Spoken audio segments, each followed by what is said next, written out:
பிடியதன் உருவமை கொலமிகு கரியது வடிகுடு தனதடி வழிபடும் அவரிடர் கடி கணபதி வர அருளின் மேற்குடை வடிவினர் பயில்வழி வலம்புற இறையே. ஈசனடி போற்றி, எந்தையடி போற்றி, தேசனடி போற்றி, சிவன் சேவடி போற்றி. என் கண்மணியாக திகழ்கின்ற நேயர் பெருமக்கள் திருவடி பாதம் பணிந்து போற்றி. அஸ்ட்ரோ ஆன்மீக அஸ்ட்ரோ நிறுவனத்திற்கும் கண்மணியாக திகழ்கின்ற நேயர் பெருமக்களுக்கும் பாதம் பணிந்து சுவாமியினுடைய அருளும் சாமியினுடைய ஆசீர்வாதமும் நேயர் பெருக்கள் அனைவருக்கும் உரித்தாகுக. இன்று நிகழும் மங்களகரமான குரோதி ஆண்டு 14/1/2025 ஜனவரி 14/1/2025 பிரதம திதியும் புனர்பூச நட்சத்திரமும் சித்த யோகமும் கூடிய சுபயோக சுபதினத்தில் மகர மாதமாகிய தை மாதம் மலர்கின்றது. பொதுவாகவே 12 தமிழ் மாதத்தில் மிகவும் வரலாறு பெற்றது, வரலாற்று சிறப்பு பெற்றது, மிகவும் புகழ் பெற்றது. ஏன் அந்த அளவுக்கு நம்ம சொல்வதென்றால், சித்திரை மாதத்தில் முதல்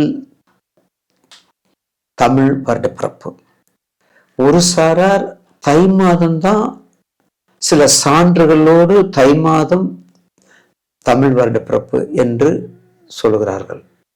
அந்த வகையில் இன்று உங்களுக்கு மனதில் என்ன தோன்றதோ அதை நீங்க வைத்துக் கொள்ளலாம். அந்த வகையிலே மகர மாதமாகிய தை மாதத்தினுடைய 12 ராசிகள் உரிய பலன்களை பற்றி நேயர் பெருமக்களுக்கு தொகுத்து வழங்கி பதிவு செய்ய உள்ளேன். அதற்கு இடையில் இந்த மாதத்திற்குரிய முக்கிய நிகழ்வுகளை நாம் கொஞ்சம் தெரிந்து கொள்ளணும் இல்லைங்களா? அந்த வகையிலே தை மாதம் 1ஆம் நாள் தட்சநாயனம் முடிந்து உத்தராயணம் புண்ணிய காலம் ஆரம்பிக்கிறது. தெற்கு முடிஞ்சு வடக்கு ஆரம்பிக்கிறது. என்னைக்குமே பாருங்க, வடக்கு முகத்தில் உள்ள விநாயக பெருமான், வடக்கு முகமுள்ள அம்பிகை, வடக்கு முகமுள்ள பெருமான் ஈஸ்வரன் எல்லாமே கொஞ்சம் சிறப்பா இருப்பாங்க. அந்த திசைக்கு ரொம்ப முக்கியத்துவம் உண்டு. 4 திசைகளுக்கு அந்த பேசிங் ரொம்ப முக்கியமாக உண்டு. உதாரணத்துக்கு சொல்ல போனா, சிவபெருமானுடைய ஆலயத்தில் எடுத்துட்டீங்கன்னா, வடக்கு உள்ள கோவில் பாடல் பெற்ற ஸ்தலம் திருமுறையிலும் சரி, 108 வைணவத்திலும் சரி, சென்னையிலே உள்ள கோயம்பேடு என்ற சிவபெருமான் கோவில் வடக்கு முகமாக ஈஸ்வரன் இருக்கிறார். அப்போ எவ்வளவு பிரசித்தி பெற்றது பார்த்தீங்களா? அதே போலதான் உத்தராயணம். அந்த உத்தராயணத்துல வரக்கூடிய தை மகர ஜோதி, மகர விளக்கு, தை மாத பிறப்பு, தமிழர்களுடைய தனிப்பெரும் திருவிழா, மகர சங்கராந்தி, சூரிய வழிபாடு, ஆதித்ய வழிபாடு, இப்படி நம்ம புகழ்ந்து கொண்டே போகலாம். புத்தாடை உடுத்தி, புது நெல்லு, புத்தாடை, அதாவது தை என்றால் புதுசுன்னு அர்த்தம்.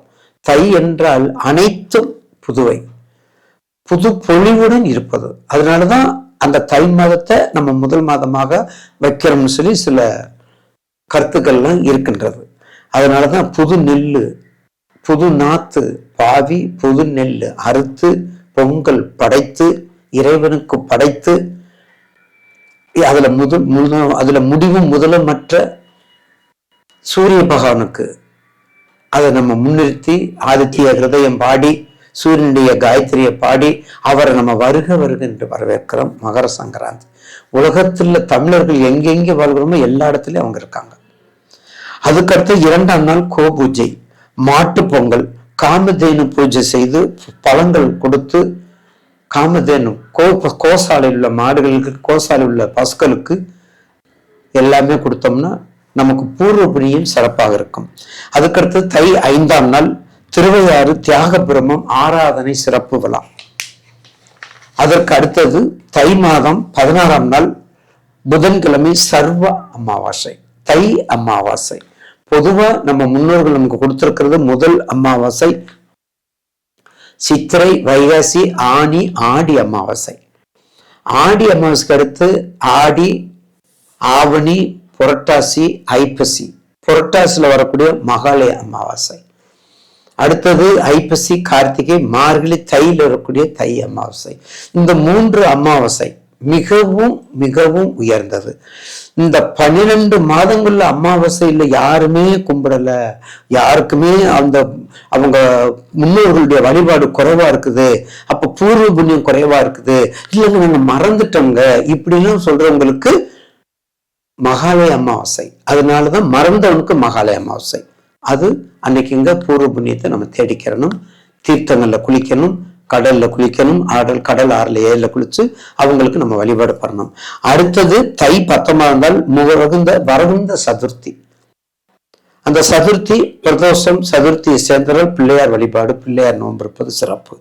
அடுத்தது 24 நாள் ரத சப்தமி. இது ரொம்ப முக்கியங்க. இந்த ரத சப்தமி இந்த மகரத்துலதான் வரும்.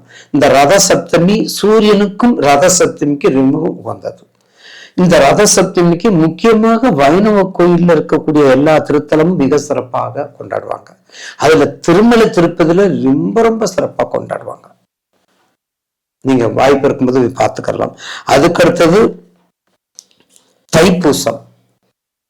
தைப்பூசம் கடைசி எண்டு, தை மாதத்தினுடைய கடைசி என்று 29ஆம் நாள், அதாவது 11/2/2025 தைப்பூசம்.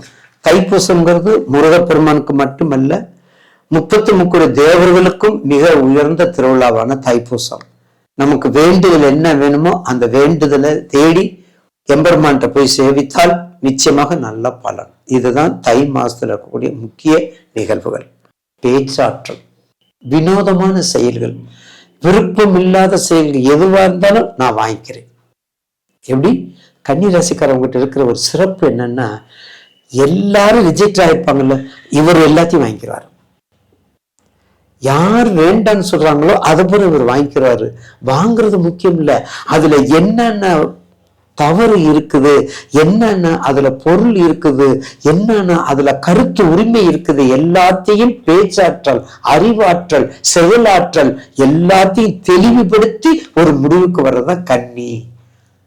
அதனாலதான் பெரியவர்கள் என்ன சொல்லியிருக்காங்க, கடலுடைய ஆழத்தை கூட நம்ம கண்டுபிடிச்சிடலாம், கன்னி ராசிக்காரன் ஆழத்தை கண்டுபிடிக்க முடியாது, கன்னி ராசிக்கார மனசை கண்டுபிடிக்க முடியாது. 12 ராசியில கன்னிக்கு அதிகமான பண்பு, அதிகமான உணர்வுகள்,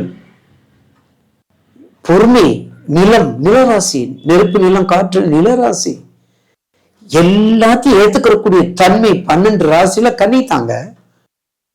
நீங்க எந்த அறிஞர்கிட்ட கேளுங்க, சொல்றாங்கன்னு பாருங்க. 12 ராசியில ரிஷபம் ஏத்துக்கிறாது, ரிஷபமும் நிலராசி தான் ஏத்துக்கிறாது, மகரமும் நிலராசி தான் ஏத்துக்கிறாது. அதுதான் கன்னி.